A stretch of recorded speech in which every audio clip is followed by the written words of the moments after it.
Pittsburgh Steeler fans, welcome to this week's episode of Steelers Touch Down Under. I'm Matty Peverell with Marky D, Marky Davison. How you doing, mates? Hey, what's going on? Welcome, BTSC listeners, to Touch Down Under. Touch Down Under. Oh, I can't believe we still have a role. How do we still have a job? What's going on? I don't know. I can't believe we haven't hit the... Oh, look, Mr. Benedict in the house. Daredevil's in first as always. It's just expected now, leading from the front. But it's we have a job because we do things like the pizza podcast. What are some of our other memorable bits? Do we want to start off with that? I'd homemade pizza twice this week, man. I'm loving my home. You had homemade pizza? Yeah, we buy these bases and it's really quick. You just shove it in the oven. It's great. And in the summer, I'll get it going on the smoker. Imagine I can't wait to do the smoked pizzas. I gotta ask you a question. Have you ever had, this is probably a dumb question, calzone, where it flips over? Yeah. I used to love them. I used to love like a meat lovers or like a pepperoni calzone. But problem for me is because of my gluten allergy, which got diagnosed later on in life, explains a lot of trouble I had through my teens and early 20s. I've not seen anyone bring out the base, like the right base that's got the gluten out of it to do the calzone. But when they do, I mean, you could make your own dough, but I've done some pizza making courses before, and you don't want to be doing that. Wait. You've done some pizza making courses?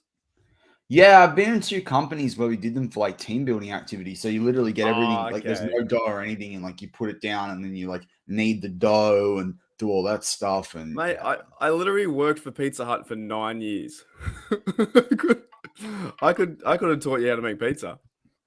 Yeah, but I'm talking about from scratch, the flour and the Yeah, I made pizza from scratch. It's and the yeast and all that. The Pizza Hut didn't get their bases delivered in.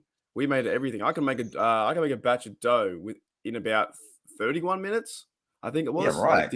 Just cut it all out, make it 48 It's like that classic maths question when you're at school. How many burgers can this person flip? And if this person puts more burgers than that one, how many burgers can the McDonald's have in an hour? I was a king, man. I was a good Pizza Hut employee. It was all right. I love how J-Devil brings up, if you ain't first, you're last. I love that. It's so true. It's like my grandmother used to say, winning isn't everything, but no one remembers anyone that came second. See, Vincent gets it. I worked at Pizza Hut too. We did everything. Yeah, man. I did all the dough. I did you proof. I assume a lot of it was frozen these days. I'm not sure about now, but back in the day, I used to make 5 or 6 batches a shift. Good times. My first ever job was me washing dishes in Pizza Hut. It's great. Now, I love this from Quality Colas. I hope I've said that how exactly you want. We listen on Apple Podcast. Awesome. So we get a lot of BTSC listeners. I'm a BTSC Spotify person, but that's because I like the app. But glad to hear that we're a favorite, but we love being part of the network. Say welcome to have Mr. Benedict in the house as well. But Marky D, today's show, obviously we focused on the offense last week and what we wanted to see out of training camp and preseason because, you and I talked a lot off air and I sort of really hitched my wagon to the fact that it's all well and good to see things in training camp on drills, but it's different when you're playing against another team. So, I really want to focus on that defense, but about an hour or so ago, 2 hours ago, as you and I were waking up and grabbing first coffees of the day and, doing all that sort of stuff, the Steelers released their first camp depth chart, which is actually a requirement. And it's a pretty funny article on Steelers.com. They basically said that Mike Tomlin's just doing this for the sake of it kind of thing, having a bit of fun with it. We've got some either-ors in some positions. Look, I think some fans, we'll see it on social media, oh, this person was listed first on the depth chart, and it won't really matter because this isn't the depth chart probably even for the first preseason game. But is there anything that you felt or anyone that you felt, I guess, could take stock of the position that they're being labeled in? Is there anything realistic that the Steelers fans can draw from this first release of the depth chart?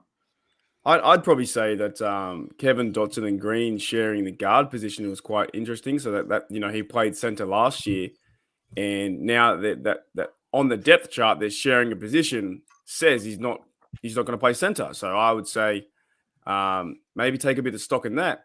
And also the Bush and Spillane middle linebacker spot they're sharing first. So are they doing that on purpose to create some news and headlines? Because obviously they got to sell tickets too, right? Yeah, I kind of find that one interesting at the linebacker position because they've listed out the left inside linebacker and right inside linebacker. Now, those in our team that probably like in our BTSC team that look over a lot of film and stuff might disagree with me on this, but like to me with the Steelers, like, I think you got to be really versatile and it depends on the play and it depends how the offense is stacked up. But I'm kind of surprised they listed like inside linebacker, like left inside linebacker and right inside linebacker. And I feel like that's a way of, again, creating that controversy because if you look at it like that, we've got 3 people listed at to start at, inside linebacker. It's pretty funny. What I did think, though, was cool was that Trey Norwood was listed as free safety ahead of Kazee. And then I thought that it was cool with Hayward listed in the top 3. Now, as I said, like, you got to take real stock with it. I don't know if this is really this is anything to go by, but I think that might send a message of, hey, you're getting in the mix. Kind of keep it up. But, Miles Killebrew is listed as the 3rd free safety, and we all know he's more of a strong safety. So, I don't know. I can't wait to see when we get off air. Not that I want to get off, the show or anything like that, but I can't wait to see, social media overreact to a pointless depth chart. Oh, it will 100%. And it's even to the same cause too, where, even going into week 1 versus the Bengals, that the depth chart might be what it is, but they might not start that way, So they might start 5 wide and maybe Najee doesn't get the start. You know what I'm saying? Doesn't really mean too much. I rather see and watch them, schematically to see how they come out. I'm more intrigued about that. If they go into using the fullback more, if they're using who's going out there on the first team defense to stop the run and second play and third play in the rotation order. I like that aspect. But on the defensive side, I did like the defensive line, how that was kind of cut up a bit. There's Ogunjobi, Alualu, Cam, Loudermilk, Wormley, and not Mondow. The other dude, Montravius Adams behind. So that looks to me like that's the 6 that's gonna rotate all the time. So I like that stuff, but it's what we do. I think it's what we do as fans, and as now social media is like 100% all the time. So yeah, and we're talking about it, right? So, but it's interesting. Like it's cool. Even when you and I play Madden, it's like, okay, where are my plays and who am I going to play with? So. There was another one there. I think there was a spot there. I can't remember who it was. Yeah. There might have been, they were sharing a position. Was it cornerback? No. Cornerback. Yes, Levi and Akello. Right. So they're sharing one. So what's the reasoning? But I think that's more of a, like, to me that reads as, because they're both the left side cornerback. To me, that's who's jockeying for number 1 on the cornerback chart. That's a way of not having to deal with that conversation, if that makes sense. And also, to a certain point, who decides this depth chart? Would it be Mike Tomlin? Who writes this stuff? Surely Tomlin. I don't know, but Kadarov-Shevsky, like, I mean, even if you look at this, like, the whole thing's laid out weird, right? Like, have wide receiver and just have all, like, the, 8 something positions or whatever. Like, don't have, wide receiver in the top column, and then down the bottom of the offense, you've got another 2, rows of wide receiver. Like, it's frustrating. You don't even label them left and right. Yeah, there's 3 wide receiver positions, and they're like the depth on behind that. And how do you decide who's behind Chase Claypool? How do you decide who's behind Deontay Johnson? So it doesn't overly matter too much, but it is a little bit of insight to see what's going to happen in the next few weeks. Yeah, exactly. I guess we should quickly talk about it. Any thoughts, feelings, reactions to the Deontay Johnson contract? Oh, mate, it's definitely a win-win. I think DJ wins and the Steelers win. So there was no real drama that came out of it. Like, yes, he held in a bit and didn't do, it wasn't really a Le'Veon Bell situation. He went to camp and then the deal's done. And now I think both parties are very happy. They should be very happy. Like $18 million. Like, oh man, that season. Like, it's good. Like, it's It's Yeah, I think we got away. You Look, know? I think we got away cheaply. I would have liked to have seen. My thing was if they were going to re-sign him, I kind of said somewhere, and they should do it for 3 years. It's a bit of a Hunter Renfro contract, but I think it's really the Steelers got a good deal out of it. I think the sweetener for him, and if you looked at the money that I was talking about over 3 years, but having a higher guaranteed amount of money within that contract, that's kind of how they structured this 2-year one. I still don't like. I agree. I'm not going to move from what I said last week. I don't like this. I'm getting at the end of my rookie year. I'm going to sit out my last year of my season, or I'm not going to train properly unless you, or not train properly is unfair, but I'm not going to train and full participate unless you sign a new contract. I think that should all come. I think there should be certain windows that this gets done, and I don't think it should be before the season. That's just maybe it's by the team's bye week each season, or there's a certain deadline, like the trade deadline. No one goes to their employer and says, like, yes, you can ask for a pay rise. That's one thing, but you sign that's the difference. It's a contract, and what you sign in a contract is what you deliver in a contract. Like, it's not an ongoing contract; it's a fixed year contract. That's what you play to. I don't know. It's going to happen next year too with Chase Claypool, right? Because he's going into his last year, so that would be probably the exact same scenario. Do they sign him for the next year? He's not done. He's not done what DJ's done. Like, I invite people. I know there's a lot of us on BTSC, and we'll encourage you to go back and listen to the shows. But if you've got any, even if now that we've got the numbers for Deontay this week on War Room, I compared him to 5 other wide receivers: Deebo Samuel, Tyreek Hill, Hunter Renfro, DK Metcalf, and Terry McLaurin. Now, I had Tyreek Hill in there as a bit of a control, but the rest of the wide receivers were all drafted in the same year as DJ, and 3 of them were drafted after DJ. And you look at the deals that they've signed and what they've done in the league, and he's kind of 3rd or 4th amongst those 5 in most categories. One couple of categories, he's number 2. And so they sign for bigger money, and you sit there and go, everyone goes, oh, is this best route runner in the league, or is the top 12, or is this, or is that? But it's funny, like, he's kind of good across the board. Like, he's just a really good all-rounder when you look at these 2019 wide receivers. Not necessarily the best in any area. So, but then I also caution that with rookie year, like, he was playing with Devlin, Duck Hodges, and Mason Rudolph, who hadn't really had any time to learn the offense. So, I'm excited for DJ. It means that the next 2 years of Trubisky or year of Mason, or they still could re-sign Mason. Like, I don't know, we're going to get into that debate today. Or at least, Pickett will have a wide receiver that has been in the system a long time, and that is a very good route runner, which means he's going to be able to get open. He's going to be in the right spot at the right time. So, yeah, good all round. Now, getting back to the defense, I liked what Steeler Nation 412 brought up around, could Devin Bush get cut after the preseason? I'm sure we'll play a little bit, but in his opinion, Spillane and Jack are more useful players. But he also said, I do still think we should give Bush 1 more year. I want to get your opinion on this, Mark. I mean, for me, you're not going to cut Devin Bush because he's still on a rookie contract, but you could trade him, right, if there's an injury for someone else. Like, I don't want him to be traded. I think Devin Bush can bounce back. I think it would be silly not to give him the chance to do that, considering all the time we gave Bud Dupree to perform. But true. Yeah, how does that make you feel when you read something like that? I don't think he'll get traded or get cut. But the thing is, like, I haven't seen enough. The only footage I've seen recently of Devin Bush was playing last year, so via game. So I would like to see him, maybe in preseason. Will he even play? Will he even play preseason? I'm not even sure. Maybe he will, but I think we'll see the first few games. Will play a lot in preseason. I think we'll see less of Jack and more of Bush. Right, Devin Bush and Robert Spillane working together. And maybe that's going to be the competitive drive to be like, well, who's going to get the number 1 spot? Because they are sharing that depth chart. So there probably is something to that. And maybe that's why the Miles Jack came in to replace Devin Bush. Who knows?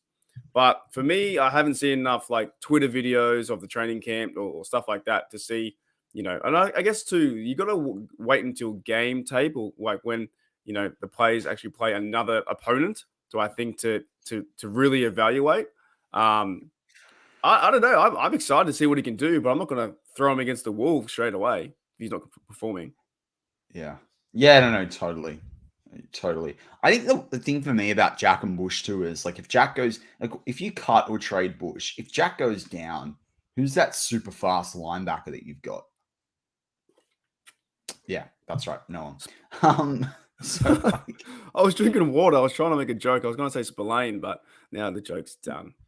Thanks a lot. right. Thanks a lot, I think water. we should get like, we should encourage him. Maybe like BTSC, we could have like bring back Bush, like and have his rookie year underneath it or something like that. Well, there's honestly, there's a lot of pressure for Devin Bush this year because like of how poor he played last year, and he didn't have no trust in that knee or his legs. He just didn't look like he wanted to be there. He looked a bit lost, right? So I'm excited to see. The thing for me, like I don't know. I want to get your opinion on this, particularly as someone that like loved the older team, the teams from the early 2000s into 2010. Exactly. Like we are so quick to dismiss players after 1 year as Steeler fans. Like you look at Palomalu and Haywood, and we've done it with Dotson, and I'm not saying Dotson's in that class. We're doing it with Devin Bush. Like, I mean, the college game, like anyone that's actually watched any like NCAA football, like or college football, whatever you want to call it, it's such a different game. Like, I kind of and they're pros. Like, there's a reason why guys play into their 30s, and we talk about veteran moves and how Joe Hayden, even though he's lost speed, was still able to be a top cornerback over the last couple of years.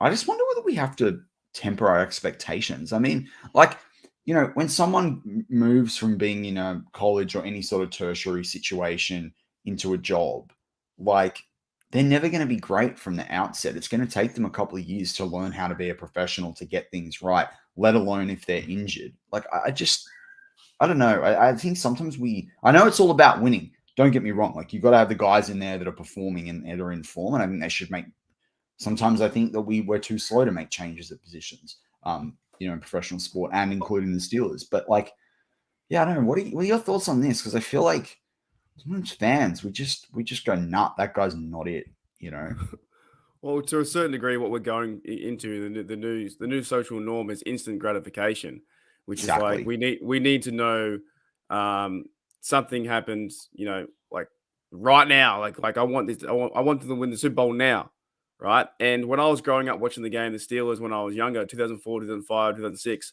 I didn't probably even go on the internet to look at the positions or the preseason or whatever.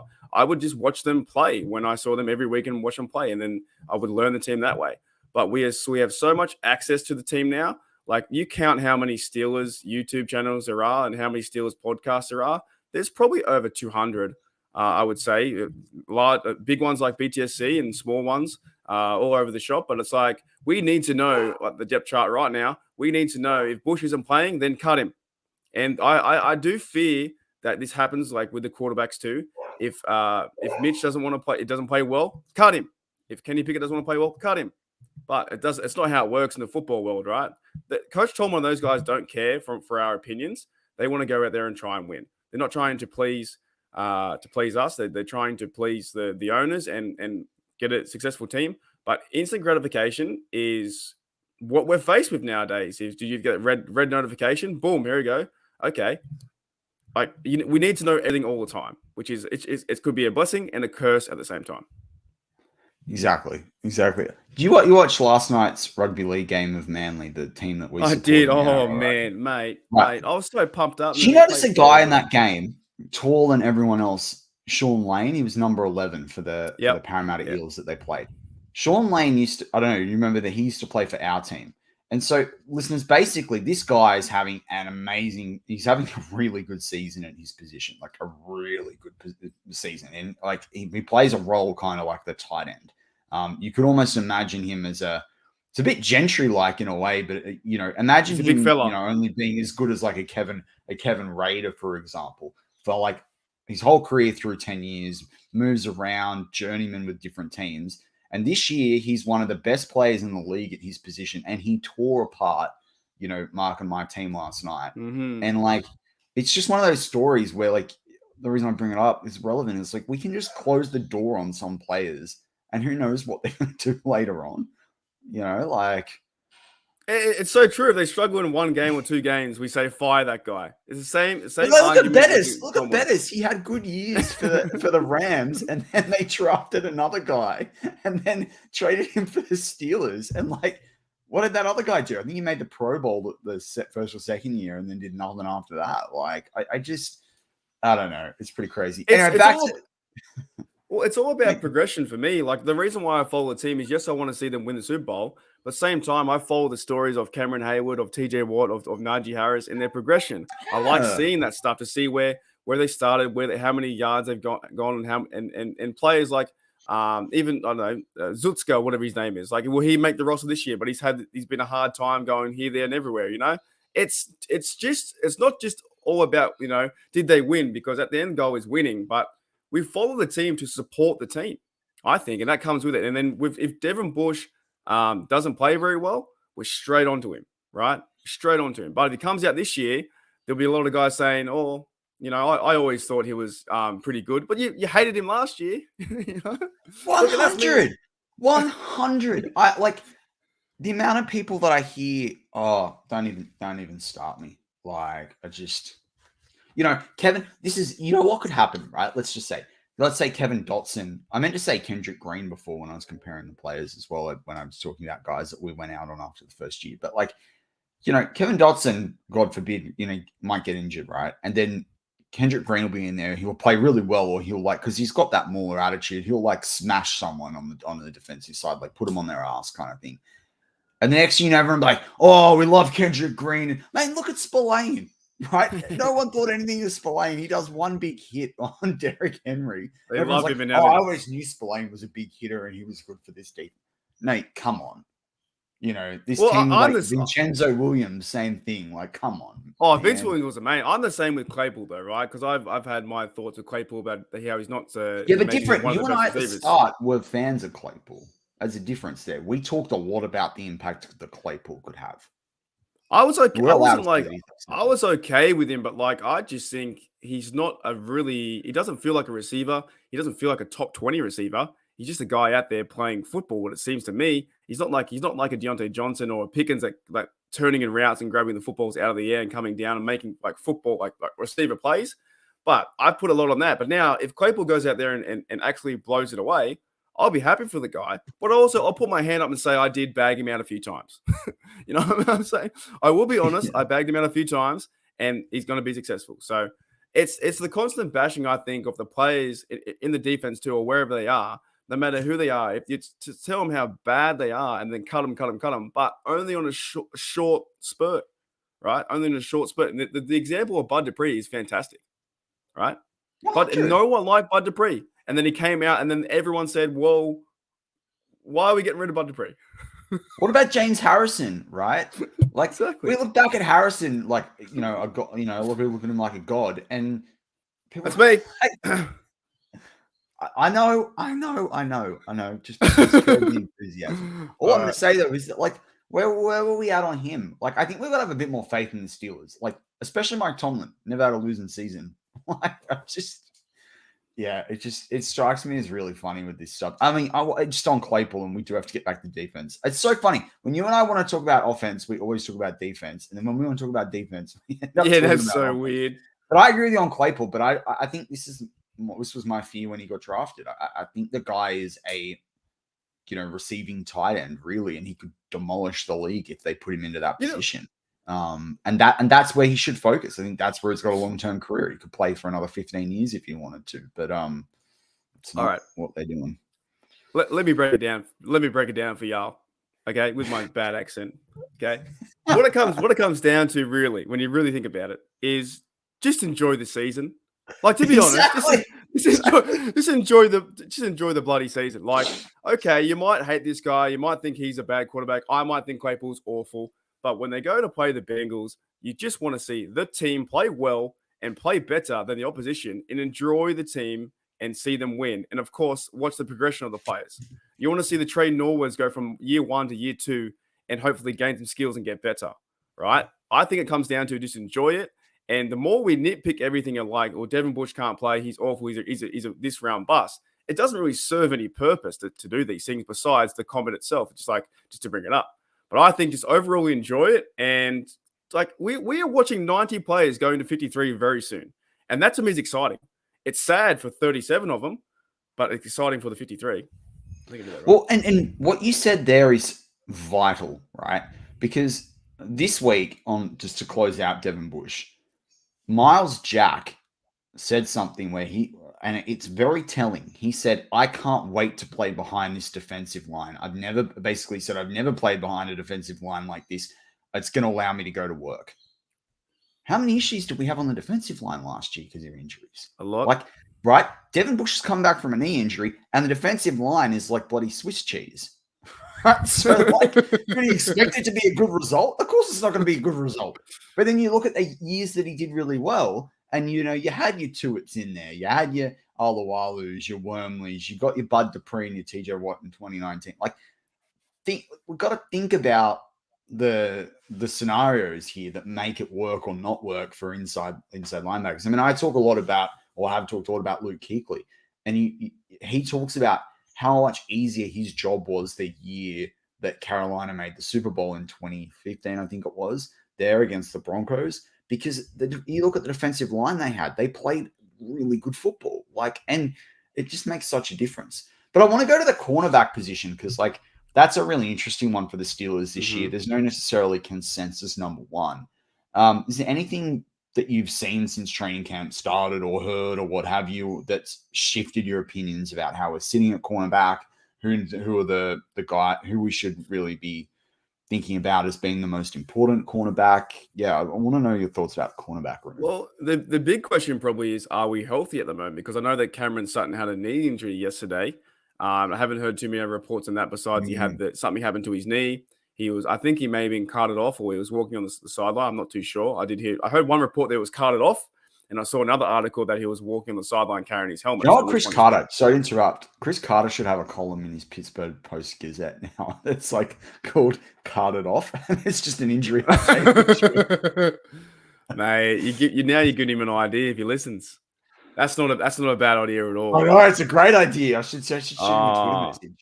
If someone from BTSC claims that, I'm gonna be really upset. But anyway, yeah. He's gonna join. He's gonna join. That guy works everywhere. Like he works all over the shop, man. But back to Sutton. Sorry, I interrupted you. We'll talk about that off air. That's not a bad idea. But be honest, the health issue is Levi Wallace has been sick or something with the flu or something like that, and Sutton had a bit of a knee injury. So secondary, it's kind of interesting too because cornerback. Oh, well, cornerback in general, right? Who's Akila Witherspoon's going into his year 2, and we only acquired him halfway through the season. Yeah, halfway through the season. So no Joe Hayden, I guess, like you said, there's no veteran leadership there. But we haven't seen anything of Wallace, so I can't really comment too much, to be honest, because I haven't seen. We know Wallace was one of the according to Next Gen Stats, he was one of the league's top 10 or going to become a top 10 coverage cornerback in the league. So that's pretty interesting when you think about what Will Witherspoon did as well, right? Which shows why we need Cam Sutton in the slot.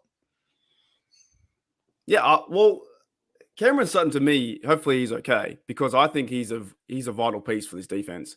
I saw it was the piece on the PittsburghSteelers.com a month ago talking about communication and getting everyone together. And I think that's the defense needs, the communication.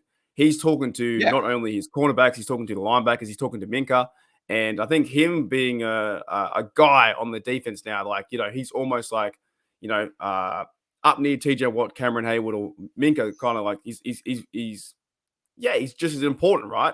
So he went down, but who's going to be the tone setter, I guess, for the secondary? Will it be Wallace? But we haven't seen, Wallace play for the Steelers yet. So that's probably one of the newest parts, I'd say, too, for the Steelers defense is the cornerback room.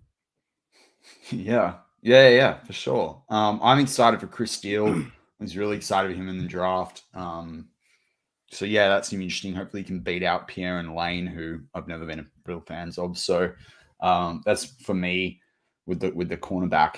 How about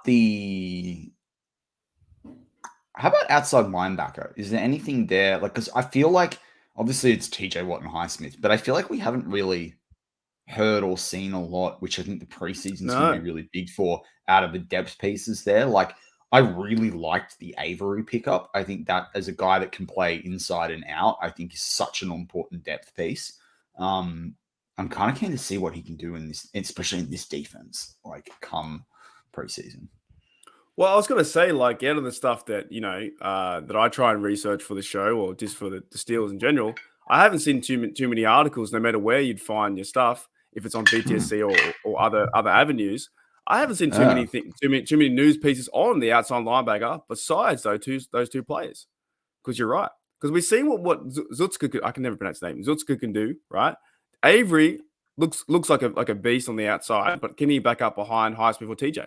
And maybe he's got like 7.5. He's got 7.5 sacks in his career so far. 24 quarterback hits, 11 tackles for a loss. Like, and he hasn't really played. Like, he didn't play in 2019. He did play in 2019. But he only played 10 games. Only played 11 games in 2020. Like, he hasn't only completed a full season last year and the year before, but he's not been necessarily the starter. So, like, yeah, I think he's an interesting player for this team. Well, let's. I'm just looking at the depth chart now to see what the team, because I actually didn't see what they reckon. So behind TJ Watt is Jannard Avery, apparently, according to Steelers.com. So that's the 100% source. And Derek Zuska is behind Highsmith, and then it goes Delonte Scott and my mate Tuzar Skipper. Yeah, so that tells you that Tuzar Skipper's not making the squad. See you later, alligator.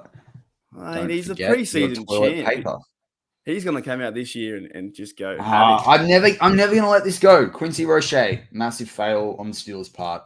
Mistake, Kevin Colbert. We're not talking about Roche, mate. You're living in the past. We've got Skipper back. You're living in the past. We've got Tuzar Skipper, man. Doesn't do anything. We had a show on this earlier in the You go and support the Broncos or wherever the guy went. Where'd he go? He went to the New York Giants. Yeah, go support them if you love him that much, right? Mate, I'm here for Skipper. I'm here for the Steelers. I'm the Steelers skipper. Okay, well then Tuzar Skipper can't be a Steelers skipper then, can he? I just nah. They should make him. That's a lie. Everyone still goes on about Bud Dupree. Let's support the Titans. No, that's ridiculous. They should make him captain, skipper. Isn't that what we call our skippers in Australia? I mean, like our captains. Well, because he's skipper, isn't that the name of the nickname for a captain on a ship? Yeah, that's what I'm saying. Yeah, he should be captain. He should be for Cassius Marsh. Really? Oh no! The Steelers sideline last year. Okay, he was. Yeah, thank you, Brian Brown. The guy had proven production in college. That is a consensus number one reason why you draft players. It's the Steelers methodology, and we just forgot that he'd had like 40 sacks. I mean, absolute joke. Like, I'm not arguing with you. I'm just saying, Skipper's the man. He had more production than friggin'. And I'm not getting to swear then from friggin' Highsmith. Come on, man. Oh, sorry. Oh, God. I'm never going to let that go. I'm just never going to drop that. It was such a mistake. It's not funny. And then we struggled for depth the whole year, and like Tutska didn't do anything. Well, it's probably still could be a mistake, really, when you think about it, because maybe we need to see Jannard Avery step up in those guys, because we probably do need someone behind, at least one person or one player behind Highsmith and TJ.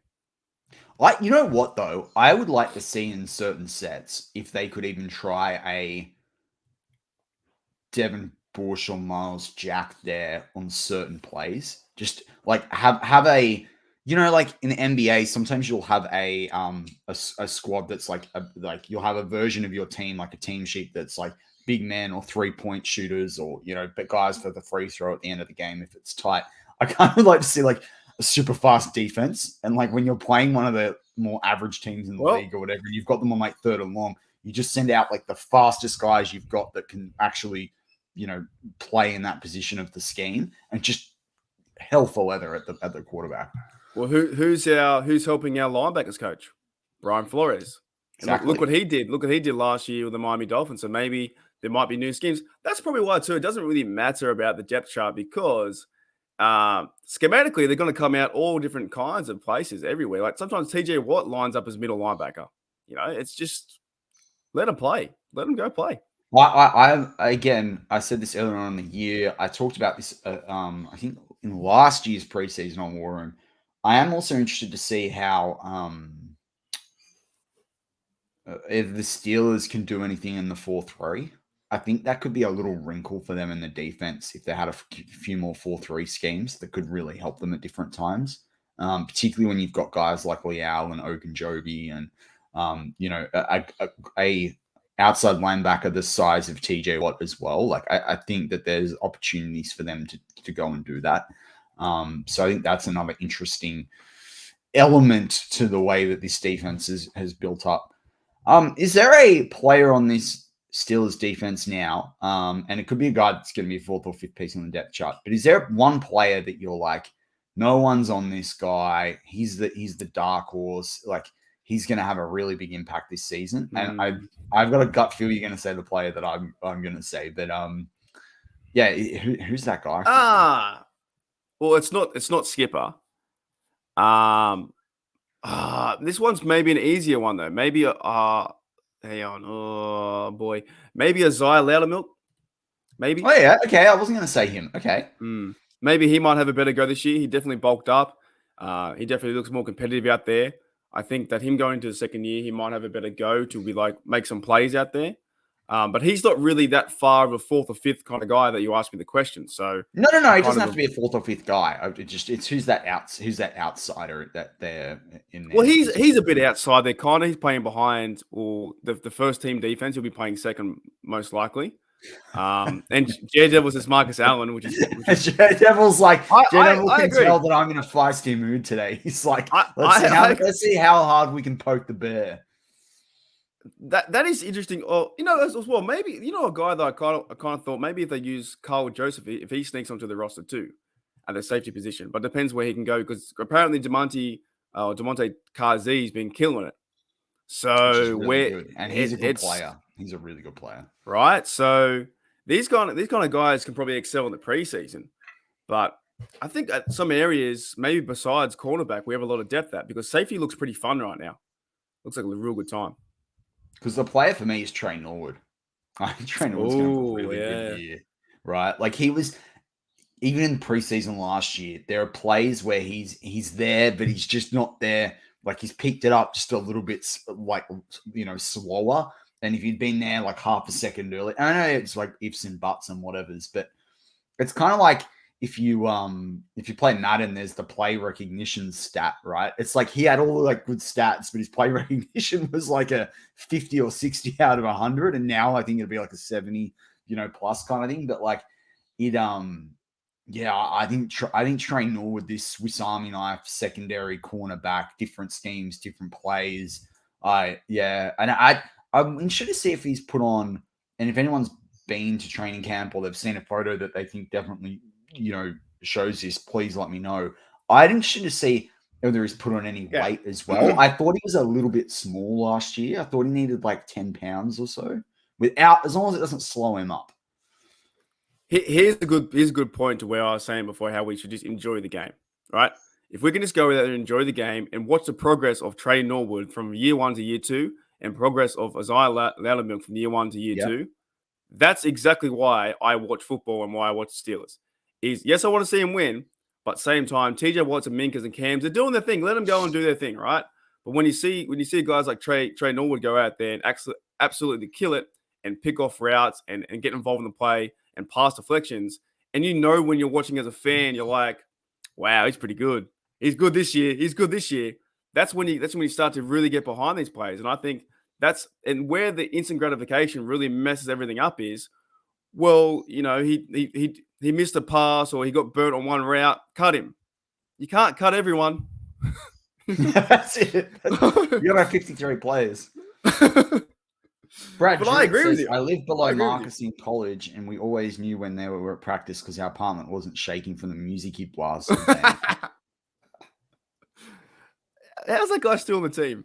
Like, how can you get across a playbook if that's what you don't? I'm not going there. I want to finish the show nicely over the next 5 to 10 minutes. I'm not going there. I'm not going. He hasn't really changed.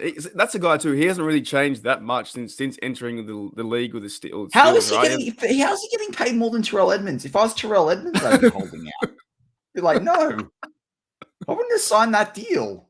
I just waited for someone to get injured in training camp.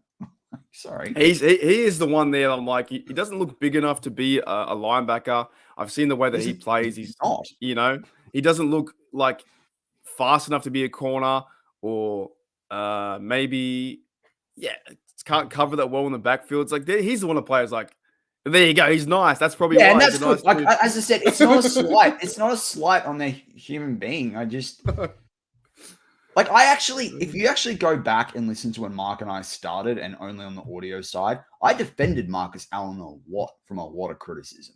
I just got to a point where, like, I just, anytime I see him on the field, I'm just not convinced. Just not. Maybe the coach Dorman can't cut him because he's just such a nice guy. Just so, and it could be a locker room guy too. McCullough sent him the naked photos. Yeah, well, it could be a locker room guy. I don't know. That's like, I just don't think he really fits his style. Fine, on the practice squad, I just don't think he on the 53 is just an abomination. That's all I'm saying. We'll see. Actually, that's a bit far. There. I might be a little bit far. Oh, classic. Is there anyone on this defense that you think anyone's high on, and they might have misplaced their faith in that person? Like, as in they're too high? Is that what you mean? Yeah, like people like, oh, this guy's going to change the defense, and it's not like. Or to a certain degree, it could be Levi Wallace, because we haven't really seen him play with the Steelers, and I've actually been pretty high on Levi. Yeah, I was going to say that's interesting. You say that too. Right. Yeah. I like Levi Wallace, what he did in the Bills, and the Bills have a culture that turn the football over. Like they just do. They know how their secondary is fantastic, right? So he's come from there to maybe come to the Steelers and be number one, take over. So he might be where I'm too high on him, and then he just absolutely does nothing. But at the same time, like, he hasn't played with the Steelers just yet. So Levi Wallace would maybe be up there. I think no. Scratch that. Tyson Alualu might be the number one guy. Interesting, because for me it's Larry O. I love Larry O. Right? I talked about bringing Larry O in like February, March, way before he was on anyone's radar, right? And I said that the day after he got the medical failed with Chicago. Not because I think Larry O is going to be poor, but I think Larry O might have I'm hoping he doesn't, right? And I'm hoping even by saying this, he comes out week one and, Joe Burrow's face is in the dirt, as you would like to say, Mark. Yep. But I could see Larry O taking a few weeks to get used to this Steelers defense as well, right? So he might have a slower start. Like, we're all expecting like a two-at-like performance straight away. That might be a little bit unfair of an expectation. Well, what about the player Lulu I just brought up? I've been on pretty high on him coming back, but he's 35 years old. Does he overly fix the run defense by being the nose tackle? Is he the five-star player that we want to fix that play? So maybe I'm too high on him to where it's not just about bringing back a Lulu, it's having the rotation pieces there and for people to help him out. But he is 35 or 36 years old and probably his last year with the Steelers. So that veteran leadership, sure, he's a good player, but maybe I'm too high on him to where I think he's a pro bowler. Yeah. Is there anything else that you wanted to talk about with the defense before we close out the show? Well, where do we start? Are we going all the way back to the Troy days in 2004? Are we starting from there, or you just want to stick with the 2002? Or are we talking about when? All right, if you could Lamar pick one Woodley? player, if you could pick one player from that defense, and from 2008 to 2010, and put them in this team, who would it be? I'd probably, I would probably pick Lawrence Timmons. I would pick Lawrence Timmons, Law Dog, and I'd pair him up with when he was like faster, not near the end of the days, right? And pair him up with Miles Jack, because he's a thumper and he can cover. I used to love the way he played. So middle linebacker, I would pick him there. But at the same time, you could probably go maybe some corners too. Who would you pick? Like, part of me would like to say like Ike, but he was coming toward the end there. To me, honestly, just gut straight out. If you ask me like off the cuff like that, Lamar Woodley. I think him on the other side. True, he was right. Other side from TJ Watt with Highsmith to spell them, I think is a really interesting mix. I think, we all want to say Polamalu, but I don't know whether having Polamalu in this defense would. That's what I mean. I feel like Minka wouldn't be able to do what he does, right? And I think at inside linebacker, if Devin Bush is 2019 Devin Bush, Miles Jack fired up, like I like that. I like that in the middle, right? And then we've already got like Cam Hayward. I like Ogunjobi. Like part of me, you sort of sit there and you go, would you go Casey Hampton? But I feel like we've got the end of Casey Hampton with Alualu if he's fit. So I just think if you brought Woodley in today with this team and you had Highsmith as the third guy, or you allowed TJ to go into the middle at times as well, I just think it would be like, oh my God. Woodley was like one of the most underrated Steelers. I really think even so, by fans and NFL. I agree. Really it's funny, like over the last couple of years when I've gone back and watched retro games sometimes, even though we watched them at the time, I got this thing, and I heard it from a legendary sports commentator, in another sport, where he talked about, you obviously don't want someone ball watching, but if you watch a game and there's the player on the, that's always around the football, or around the ball in this particular sport, and it's easier in the NFL because they've got their name on the back of the jersey. Usually that player is going to be making an impact, and not always, because it doesn't always show up on the stat sheet, but they're doing things that help the team, or they're probably doing the dirty work as well. Like the work that doesn't get a lot of praise. And you go back and look at the tape, and like Woodley's always there. Like he's always there. Like even if like someone's running back an interception, he's always there. And like hearing from Tomlin on that Pivot podcast and the way that he basically went out there in the only person, because the defense was shell-shocked in the Super Bowl, that he could actually go out there and say, you need to make a play, was Woodley. Like, I agree with you. I think we need to look back on this and really give Woodley some of the praise that he deserves. Because, yeah, like, and I just think he would up-level this defense just straight away. I mean, he had 58 sacks as well. We've got to remember that. Yeah. And 57 of those were in Pittsburgh. Like, he I only played a 9-year career. He only had a 9-year career. 103 quarterback hits, 73 tackles for a loss. Like, yeah. He's a pretty outstanding player. I think he was even involved in the run back with Debo Harrison. I think he was. He was. That's what I mean. Like, you see that blocks. In that game. And he was on the left hand. He was on the left hand side. Came over all the way to do one of the last blocks to get Harrison into the end zone. Yeah, Woodley was a football player, and it was just perfect. It was just perfect timing the way when he was in that defense. The way I used to like the way he'd go and sack Jack Flacco. Joe Flacco. Mate, I might get a Woodley jersey. I've been thinking about him my next jersey. It's a cool name. Get a Woodley jersey.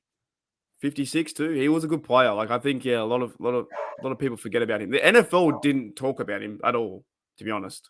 The NFL didn't care about him, but he was great to watch. Welcome to the Lamar Woodley Show. Oh, I really like that.